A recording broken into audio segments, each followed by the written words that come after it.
why the US debt doesn't matter anymore. Yes, that's a big statement. And to understand what's happening in the world, we must understand how economies work. Now, this can get really complex quick, and I'm a simple guy. So rather than click off, buckle up, because I'm going to do my best to break this down for us in 60 seconds at a 5th grade level. Timer, start. Who am I kidding? 60 seconds is never going to happen with me. But keep watching, because this may be the single most important video you watch this year. Countries gain wealth or lose it based on the stuff they create and sell. The sum of everything created in a country is called GDP, or gross domestic product. I live in the US, so I'll use my country as an example. Now, contrary to what news media sells you, over the past 100 years, standards of living have increased for every level of society exponentially.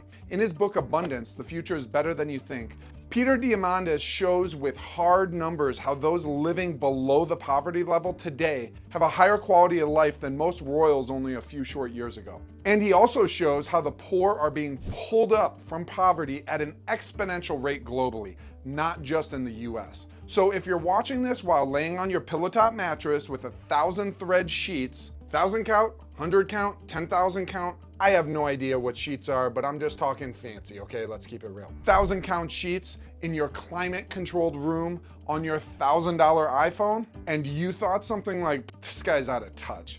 Life's not that great for me. I'm going to encourage you to study history and gain some perspective, or simply read Peter's book.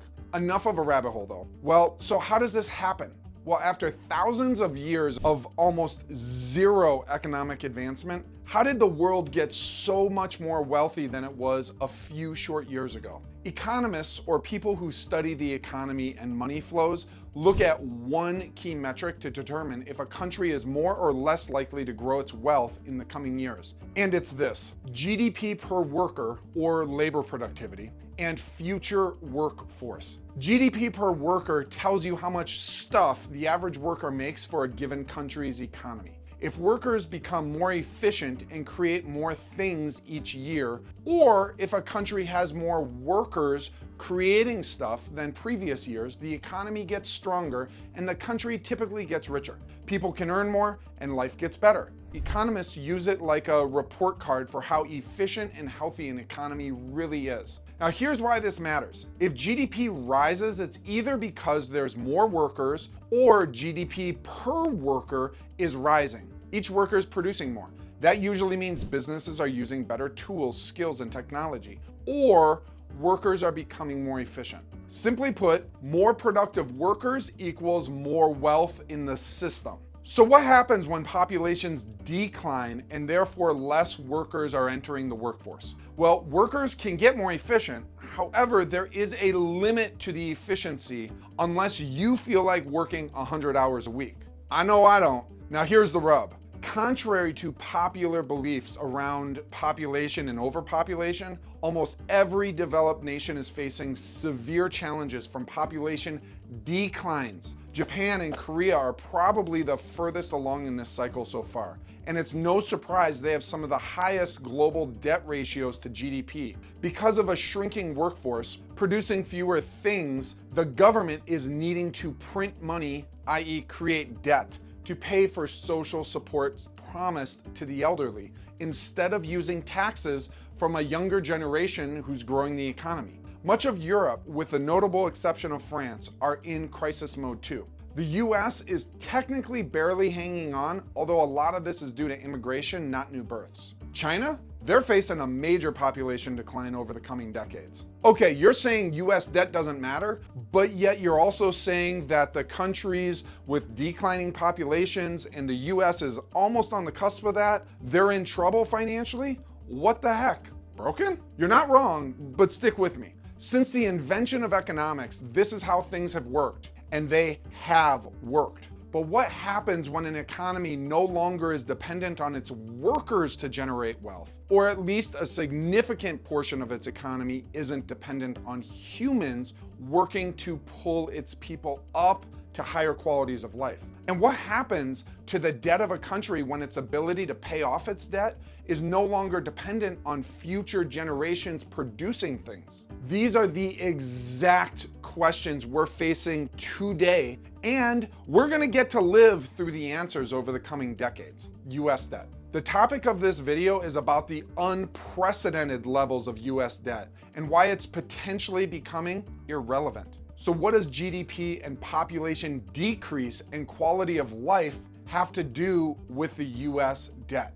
Well, up to this point in human history, it has everything to do with it. Now, fact check me on this, but I believe the US has taken on more debt, i.e. created money out of thin air, in the past couple of decades than perhaps all the money that has existed in the history of economics up to this point. And a country's ability to pay its debt is tied directly to the population of that country joining the workforce and growing the economy. And the US population is barely growing, meaning the economy is projected to grow at a minimal healthy rate, which does not look good for the future of the US, and is why many people, including myself, are worried about the current US levels of debt. Wait, I thought you said the US debt doesn't matter. Why are you worried about it? Short term, the next, say, 10 years, I'm very concerned. It's critical the US maintain its ability to pay its debts. Once we get a decade from now, it's a whole new world, and here's why. We're entering a world where a country like the US has the potential to produce significant GDP with almost zero human dependence through AI and robotic automation. And in that world where a country's ability to pay its debt isn't dependent on having more people working, that's a country that can suddenly have a 500% GDP growth instead of 2 to 4% in developed nations or 8 to 10% in developing countries. And when there is almost a limitless upside to growth, the debt levels that seem insurmountable today may not seem to be large at all tomorrow. Now that's a big statement.